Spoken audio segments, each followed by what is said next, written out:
What's up, nerds? Welcome back. If you've noticed, I didn't do a review for Superman Son of Kal-El number 9, because that wrapped up just a nonsensical, pointless, superfluous storyline that began in the Nightwing series that Tom Taylor is unfortunately also writing. But I'm back today to talk about issue number 10 because there's a slightly interesting development, and I do mean slightly, right at the very end. So let's go ahead and talk today about Superman Son of Kal-El number 10.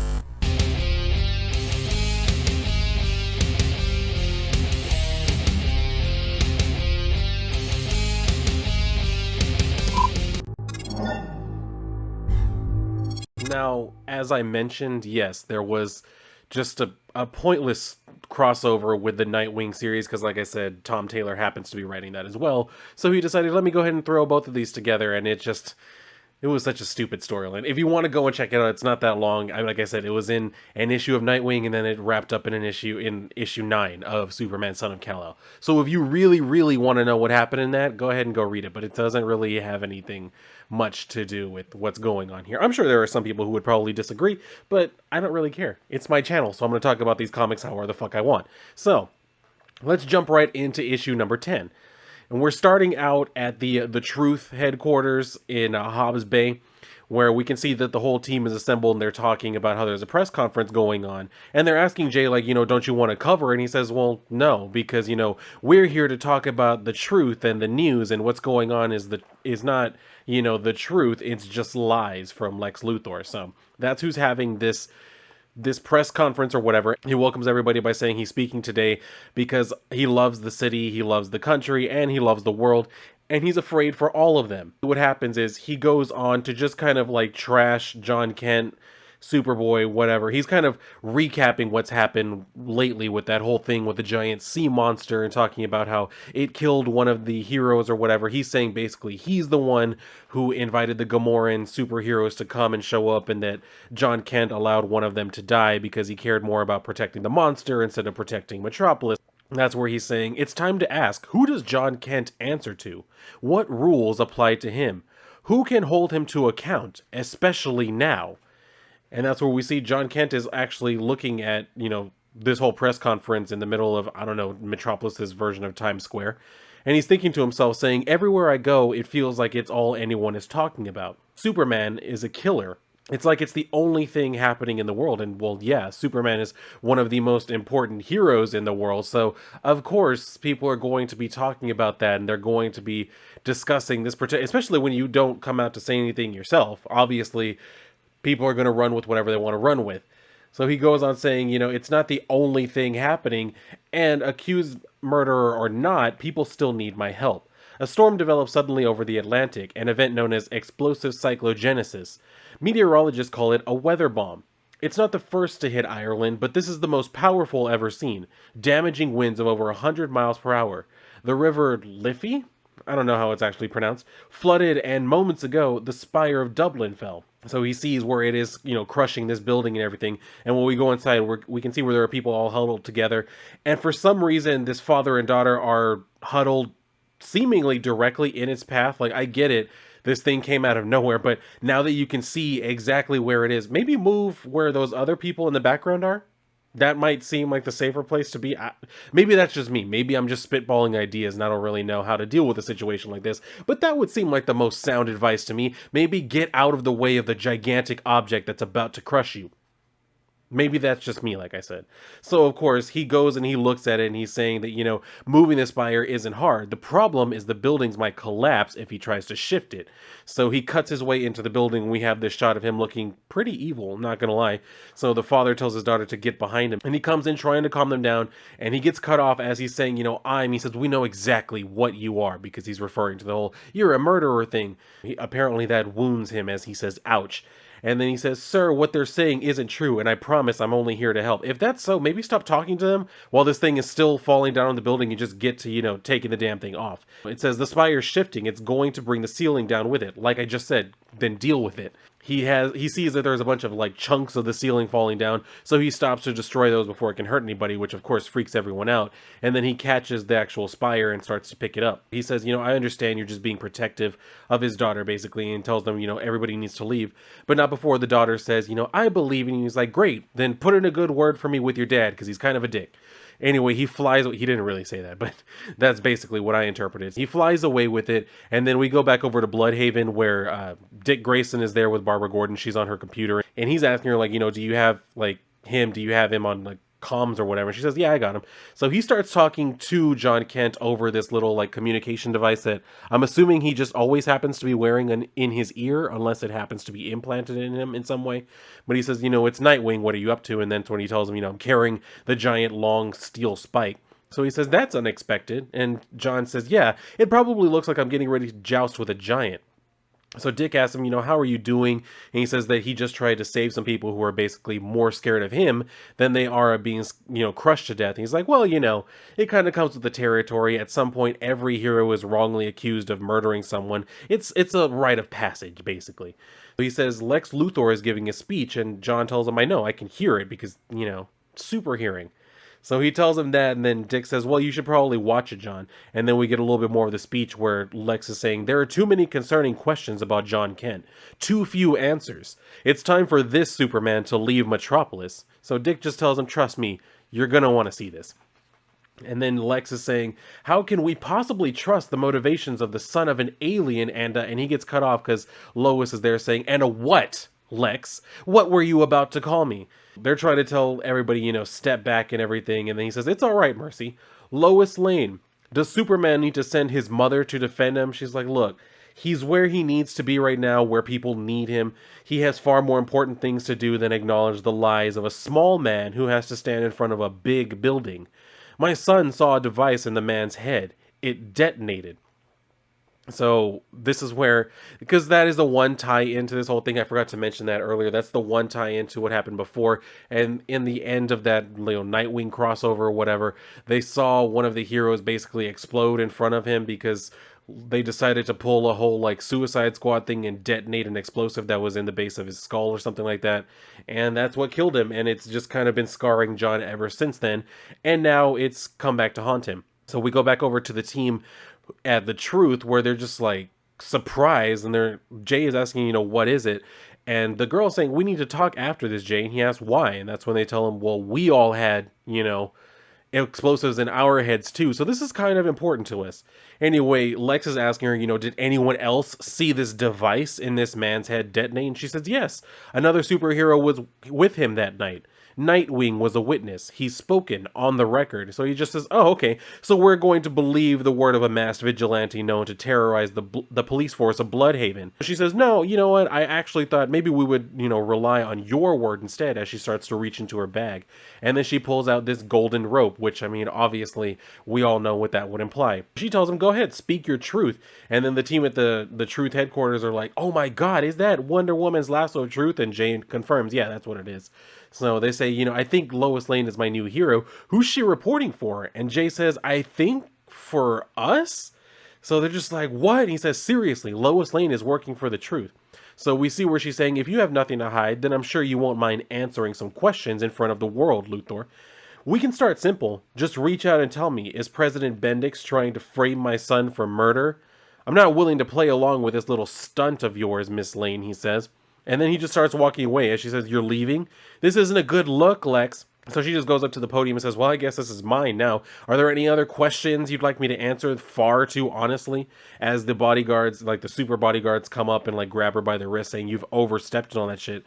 So she says, I really think you need to know this is a very bad idea, what you're doing right now.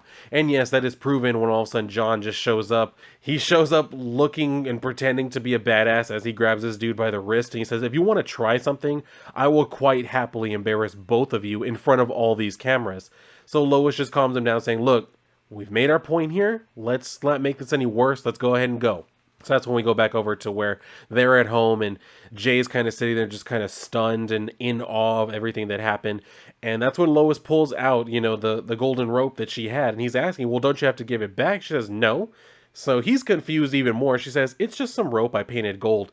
Which, let's go ahead and stop right there. Lex Luthor has fought the Justice League several times. He's been around not Lois Lane, Wonder Woman several times. I don't you think he would have been able to tell the difference between, the actual lasso of truth and this gold painted rope? Like, for one thing, the lasso of truth usually glows. Like, in most of the places that I've seen it, it glows. This is literally just a rope painted gold. That doesn't seem like it would be all that convincing to me, but maybe that's just me. Maybe I'm being too harsh. It's just like I said, to me, I've always seen the lasso glow, and this time it wouldn't have been, because like I said, it's just gold paint. It doesn't glow. Whatever.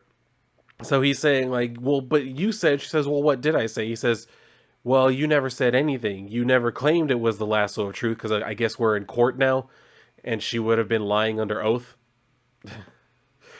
So she says, yeah, nope, and then she just walks out of the room as Jay is saying, Lex Luthor is one of the smartest people on Earth, and yeah, go see my previous comment about how he's dealt with these people before, so he probably would have been, whatever. She says, yeah, well, how did that work out for him today? Just trying to imply that, well, he might think of himself as smart, but he's not really smarter than me, obviously. And Jay is saying, have you told her yet? Basically about them. John is saying, well, no, it hasn't come up, and Jay asks, it hasn't come up? So he says, I watched you stop a natural disaster. A few days ago, I saw you face a Leviathan. He's just like, okay, what's your point? He says, and are you scared to talk to your mother, Superman? He says, well, you were scared to talk to her. He's like, no. That was different. I happen to worship her because I'm a dumbass, because I worship her as a hero. Do you want me to hold your hand? And then they do this whole gay thing. It's like, actually, yeah. So he's like, Mom, as they're holding hands, and she walks in. This look on her face kind of tells me, like, why are you holding hands? Like, what point are you trying to make? Because it's Lois Lane. Like, y'all just saw her outwit, apparently, Lex Luthor, and you think that somehow you've pulled the wool over her eyes? Come on now. So she's looking at him, and then she says, John, can I talk to you in the kitchen? Alone? Of course, he goes with her, and then he walks into the kitchen. Somehow she's, I guess, just leaning up against the wall against which the doorway he just walked in is, and he is looking like as if he didn't know she was there. Kind of weird. Anyway, she says John, and then she goes and hugs him, saying, I love every single part of you, which I get what she was going for, or what Tom Taylor was going for there, but that kind of seems kind of gross to phrase it like that, at least. But she's saying, well, he's telling her, like, oh, so you knew. She says, well, I'm pretty intuitive, so yeah, I figured. And he says, you thought Dad was two different people for a while. And she says, well, yeah, but I've won Pulitzers since then. And then she just tells him, we better get back in there before this gets awkward for Jay.